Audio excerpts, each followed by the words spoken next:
So continuing on with our arithmetic sequences, here we're going to be looking at creating the general term when we know a and d, and the general term basically is just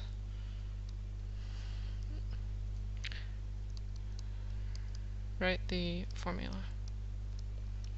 So we're going to use our generic as we've been using. T sub n is equal to a plus bracket n minus 1 times d, where we know that this is the value of the term, a is the first term, n is whatever term number you're looking for, and d is the difference between them.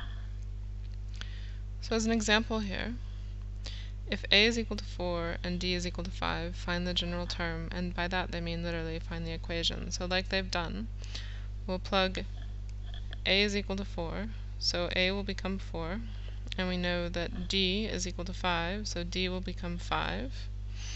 And they've done some simplification here, but you don't have to do that. You can actually stop here if you want. That's totally fine. Basically what they've done is kind of, I don't know, expanded that through and done some simplification, but you don't need to. This is fine for the generic term. That's good enough.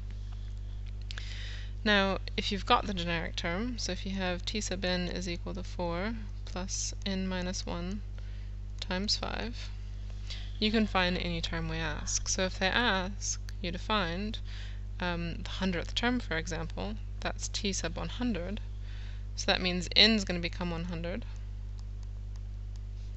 times 5, and it will give you the value of the 100th term. So if we plug that in, we'll get the value of the 100th term is equal to 499. So again, you're just plugging in what you know. So again, if a is equal to 67 and d is negative 2, you can find your generic equation by replacing a and d, like you've done there. And then if they want to find a particular term, like the 20th term, that means n is equal to 20. Here, in our case, if you use the other formula, without simplifying it, you would say 67 plus 20 minus 1 times negative 2. And you'd get the same answer of 29. So what they want you to do here is go ahead and write out the formula. If you might be able to do it just from the a and d, or you might have to find d or a. So in this case, t sub n is equal to 5, which is a, which is just 5, plus bracket n minus 1 times 4, using your generic rule. Again, you don't have to memorize this, but if you use it enough, you probably will.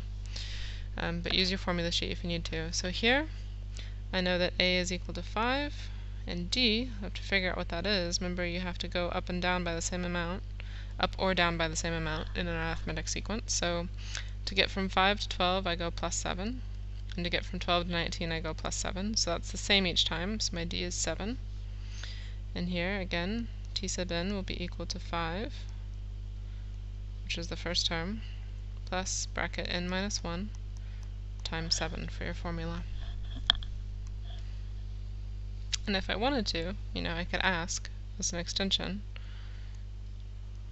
what is the value of the 13th term? So again, that's going to be, what is t13 equal to? What I know then is that n is equal to 13, so I would say 5 plus 13 minus 1 times 7. And what do we get? So here, 5 plus, I'm just going to say 12, because 13 minus 1 is 12, times 7 is 89. So t sub 13 would be equal to 89 if you needed to know it.